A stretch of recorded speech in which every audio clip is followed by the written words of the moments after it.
Opa, como é que vocês estão? Como vai, família? Sejam bem-vindos a mais um vídeo. Eu tenho todo um cenário preparado pra esse vídeo. Espero que, vocês gostem. Não sei. E hoje, antes da gente começar, eu quero que você deixe o seu like, que você se inscreva aqui no canal. Comenta aqui embaixo o que você achou dessa loucura dessa história, porque hoje eu vou te contar sobre Elizabeth Bathory, a maior serial killer de todos os tempos, que ela matou nada menos e nada mais do que 650 pessoas.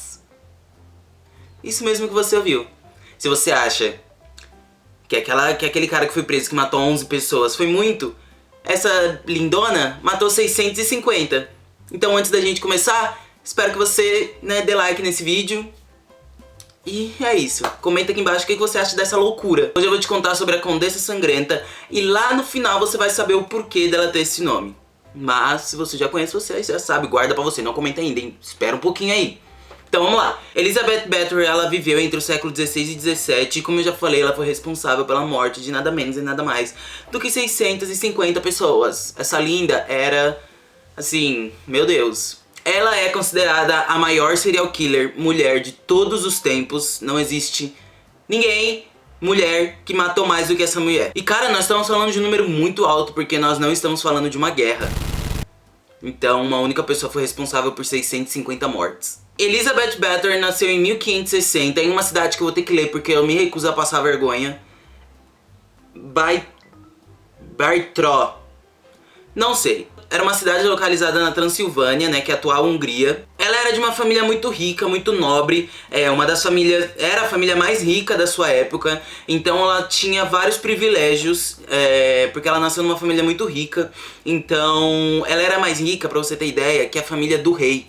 Onde a atual Hungria estava passando por um momento bem delicado da sua história, onde jovens estavam desaparecendo, o sistema feudal estava encobrindo muitos nobres, sabe? A nobreza era impune de vários crimes, roubo, assassinatos e até estupros. Então se você tivesse dinheiro naquela época, e a gente sabe que até hoje você não pagava pelos seus crimes, então é algo que acontecia muito naquela época. Ainda para piorar, a região estava tendo uma guerra religiosa entre católicos e protestantes. Então a Elizabeth viu ali o cenário perfeito para ela fazer de palco de terror. Era um momento muito caótico na história da atual Hungria, mas a Elizabeth, ela viu ali como um cenário perfeito para ela poder fazer tudo o que ela queria fazer, sem que as pessoas desconfiassem muito dela. Então aos 11 anos de idade ela fica noiva do seu primo, o seu primeiro príncipe da época, o príncipe Ferenc.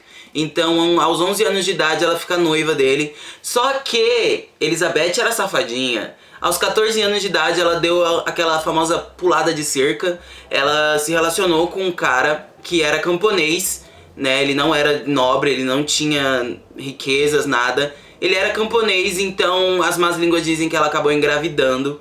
E que quando foi chegando mais pro quarto, quinto mês, que a barriga dela começou a aparecer, ela se escondeu dentro do quarto dela e deu à luz. E a família dela pagou uma família de camponeses pra fugir com a filha dela, pra que eles pudessem sair da vila, do vilarejo, com a filha bastarda da Elizabeth. Aos 15 anos, Elizabeth se casou com seu primo, o príncipe Frederick. Ela bateu o pé falando que não ia trocar o nome dela, ela não mudou o nome dela. E pela família dela ser mais influente e ter mais riqueza, mais posses que a própria família real, quem mudou de nome foi o príncipe, foi ele, foi o Frederick. Então ele começou a se chamar... Então ele começou a usar o sobrenome da esposa, agora ele se chama Frederick Bathory. E no dia do seu casamento, mais de 4,5 mil pessoas estavam presentes. Então foi um casamento muito grande. Algo muito comum na época e que foi um costume trago da Europa, era de que os criados, eles eram punidos com violências físicas, sexuais.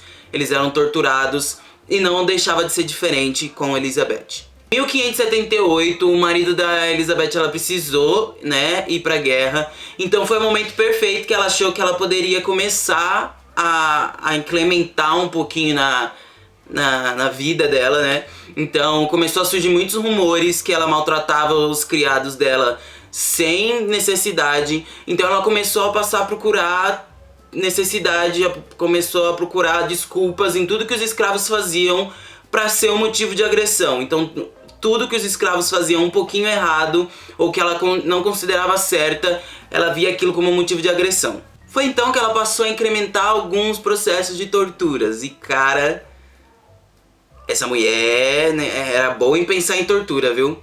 Uma das principais coisas que ela fazia, ela pegava uma agulha ou um objeto pontiagudo e colocava em pontos sensíveis do corpo.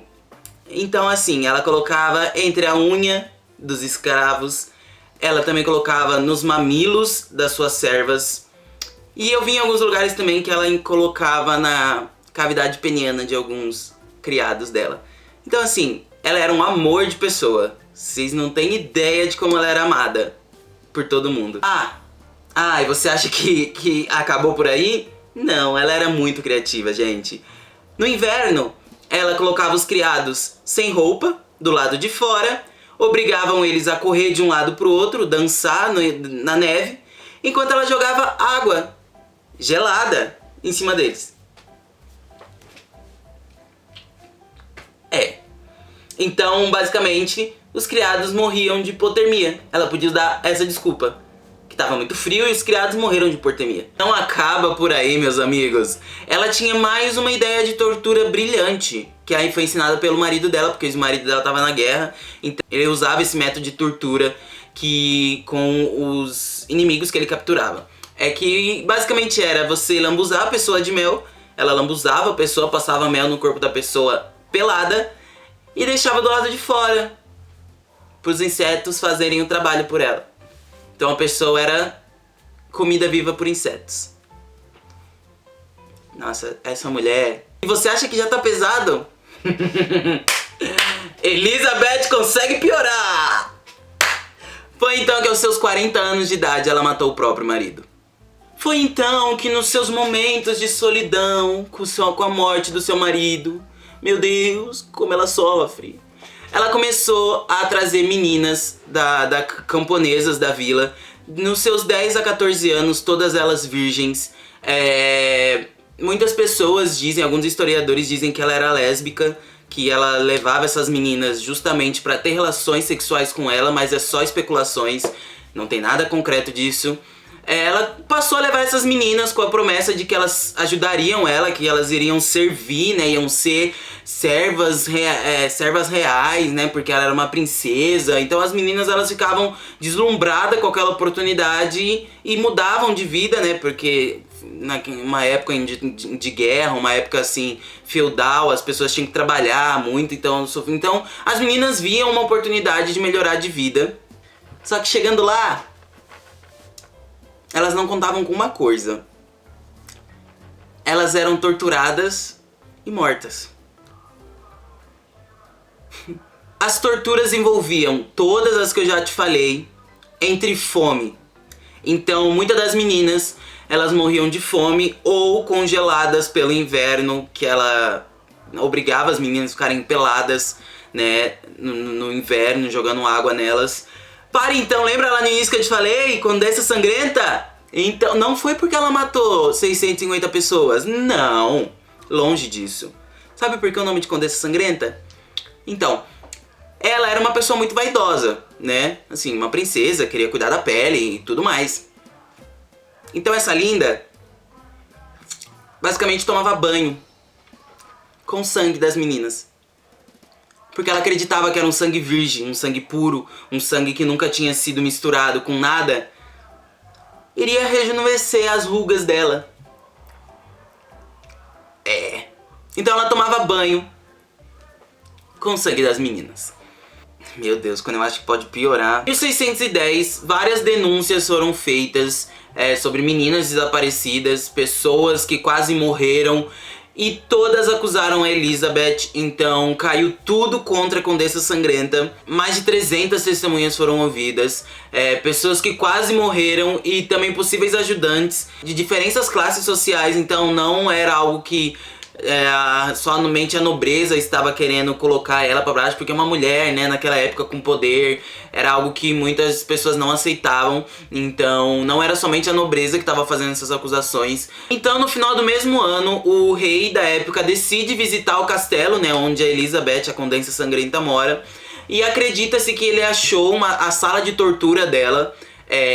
Então ali ele achou vários restos mortais de meninas e dos criados dela, vários corpos, várias ossos, várias carnes. Então ele foi atrás dela, né? Isso tudo é uma teoria que historiadores contam. E que quando ele tá pra entrar dentro do quarto, ele vê ela tomando banho de sangue. No meio do quarto dela, dentro de uma banheira, ela tá lá, mergulhando no sangue. Mas, como eu falei, não existe nenhum registro histórico que garante que ele viu ela ali tomando banho de sangue. Então, depois de tudo isso, o rei ele queria condenar Elizabeth à morte. Mas, como eu falei, a família dela era mais rica que a própria família real. Ela tinha uma grande influência, né, na cidade. Então, ele não conseguiu condenar ela à morte. Ele condenou ela à prisão perpétua. Aí você fala, nossa, né, pelo menos ela ficou presa o resto da vida dela, pagando pelos crimes dela. Meu pequeno gafanhoto. A prisão perpétua dela foi ficar presa em um dos quartos do seu castelo. Ai, que delícia!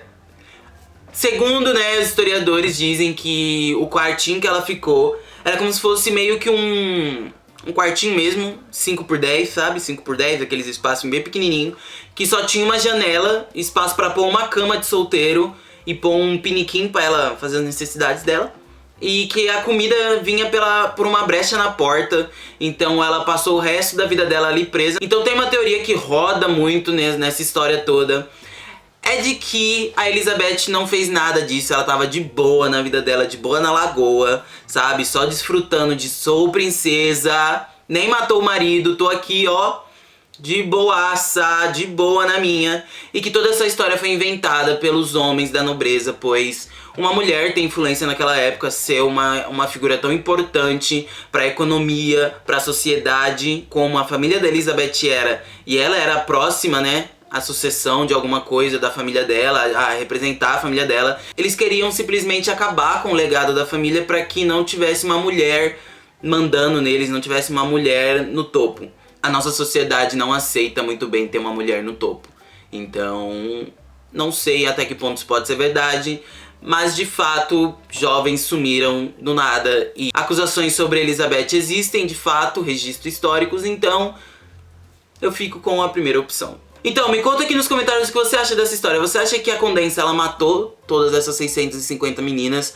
Ou que foi algo somente feito pela burguesia, pela burguesia majoritariamente machista pra colocar a Elizabeth pra baixo? E antes de você ir embora, se inscreve aqui no canal. É rapidinho. Se inscreve, deixa seu like e compartilha com um amigo que você sabe que vai gostar do nosso tipo de conteúdo, porque aqui a gente fala de tudo. Então, beleza? É isso e até o próximo vídeo.